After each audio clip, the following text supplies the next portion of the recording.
Allez, aujourd'hui on plonge au cœur de la mécanique de la reproduction masculine pour explorer deux de ses organes les plus essentiels. Alors, c'est quoi ces fameux moteurs? Eh bien, pour bien piger le truc, le plus simple, c'est d'imaginer tout ça comme une sorte d'usine ultra perfectionnée. On va voir comment tout ça s'organise. C'est un système qui repose sur une usine principale et une équipe de soutien absolument indispensable. On attaque avec le cœur du réacteur, si on peut dire, l'usine en elle-même. C'est elle qui fabrique deux produits critiques. Voyons ça de plus près. Alors concrètement, ça ressemble à quoi? Ce sont ces deux organes de forme ovale qui font à peu près 4 à 5 cm, bien à l'abri dans le scrotum.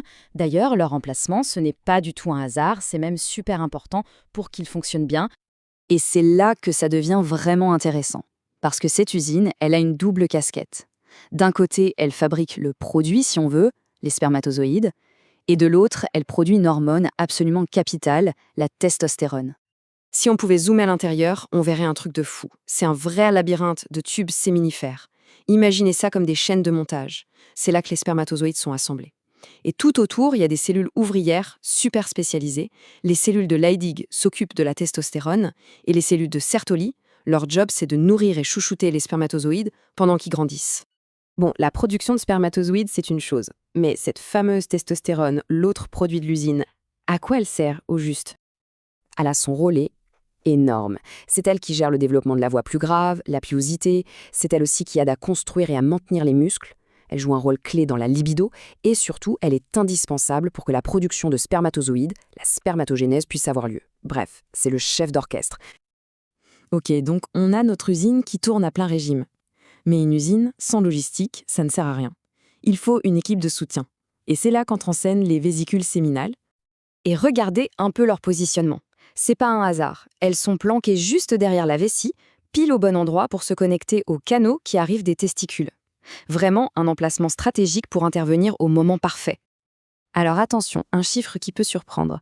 60%. Oui, 60%. C'est la part du volume total du sperme qui vient de ces petites glandes. Autant dire que le rôle est loin, très loin d'être anecdotique. Et ce liquide, il ne sert pas juste à faire du volume. Non, il a une triple mission hyper importante. Premièrement, nourrir. Il est bourré de fructose, un super carburant pour donner de l'énergie aux spermatozoïdes. Deuxièmement, mobiliser. Il crée le milieu parfait pour qu'ils puissent nager. Et troisièmement, et ça c'est vraiment crucial, protéger. Il aide à neutraliser l'acidité de l'environnement vaginal, ce qui augmente drastiquement leurs chances de survie. Bon, maintenant qu'on a vu les deux pièces du puzzle, mettons-les ensemble. Voyons comment tout ce petit monde fonctionne en équipe. Voilà, le tableau récapitule tout ça parfaitement. D'un côté, les testicules, l'usine de production. Leur boulot, les spermatozoïdes et la testostérone. De l'autre, les vésicules séminales, l'équipe logistique. Leur mission, le liquide de transport et de nutrition.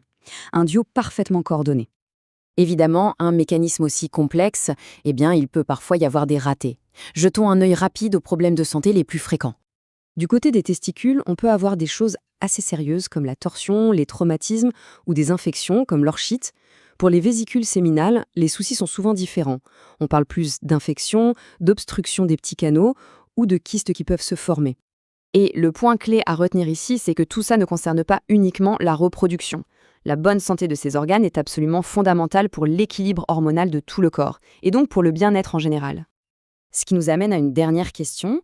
Au-delà de la mécanique biologique qu'on vient de voir, on peut vraiment se demander quel rôle notre mode de vie ou même notre environnement peuvent jouer dans la santé et le bon fonctionnement de ce système si complexe.